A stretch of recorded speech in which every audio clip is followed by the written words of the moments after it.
আসসালামু আলাইকুম দর্শক, এই ওয়াজটি শুনুন, আশা করি ভালো লাগবে ইনশাল্লাহ। কিয়ামতের দিন সূর্যের আলো কতটুক গরম হবে এই বিষয়ে ওয়াজটি শুনুন। সূর্যের আলো এত গরম, তাকিবে না লজ্জা শরম, তামার জমিন হইবে হাসরে। সেদিন কেউ কাউকে না চিনিবে, ইয়া নাফসি শব্দ হবে। কেউ কাউকে না চিনিবে, ইয়া নাফসি শব্দ রে হবে। মগজ গলে পড়বে জমিনেতে, আখিরাতে আমল নামায় আসিবে ডান হাতে। আমল নামায় আসিবে ডান হাতে, আখিরাতে আমল নামায় আসিবে ডান হাতে। সেদিন তিন কাতারে করে খারা, হিসাব নিবে যারা যারা, নেকি বদি দাঁড়াবে একসাথে। হাই রে নেকি বদি দাঁড়াবে একসাথে। আপন কর্ম অনুসারে ফল দিবে সই পড়ুয়ারে। আপন কর্ম অনুসারে ফল দিবে সই পড়ুয়ারে।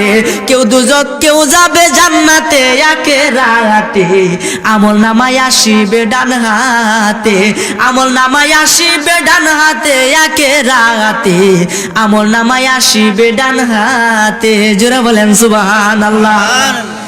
আমার নবীজি বিনে কঠিন দিনে, আমার নবীজি বিনে। এ সান্ডার ভিত্তে 2 ঘন্টা রোজ আছে, খুব মনোযোগ। আরে ইয়া হাবলি উম্মতি বলে কাঁদিবে নবী সেই দিনে, কঠিন দিনে আমার নবীজি বিনে। কঠিন দিনে আমার নবীজি বিনে। রোজ হাসর কঠিন নিদানে রাব্বুল আলামিন ওয়াহিদুল কাহার বলিয়া সাজিবে হাকিম। তাকিবে না দয়া মায়া স্নেহ মমতা, সেদিন কেউ হবে না কারো জন্যে যাবি দাতা। হাই হাই হাহাকারে পইরা যাবে ধ্বনি, পিপাসায় ফাটিবে সাথী মগজ ঘোলে পানি। কান্দিতে তাকিবে সেদিন আদমের আওলাদ, কান্দিয়া জানাইবে তারা তাদের ফরিয়াদ।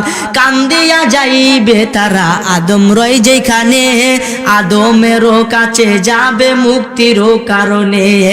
আদম বলে আমি পাপী বড়ই গুনাহগার, আমার কি আর সাধ্য আছে করিতে উদ্ধার। আর সৃষ্টি কইরা রাইকা দিছেন বেহেশতের ভিতরে, গন্ধম খাইতে নিষেধ করলো আল্লাহ ফরুয়ারে। নিষেধ না মানিয়া গন্ধম খাইলাম বেহেশতে, এই জন্য গুনাহগার হইলাম হাসরের মাঠেতে। আদম বলে নাফসি নাফসি, গন্ধম খায়া ভুল কইরাছি রে। আদম বলে নাফসি নাফসি, গন্ধম খায়া পাপ কইরাছি রে। আরে গুনাহগার হইয়া গেছি, পারবো না সেই কারণে। কঠিন দিনে আমার নবীজি বিনে, কঠিন দিনে আমার নবীজি বিনে। আদম বলে আমি পাপী বড়ই গুনাহগার, আমার কি আর শক্তি আছে করিতে উদ্ধার।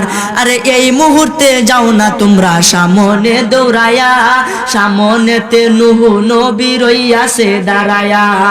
এই কথা শুনিয়া সবাই করিবেন গমন, নূহ নবীর কাছে যাইয়া দিবে দর্শন। যাইয়া দেখে নূহ নবী রইয়াছে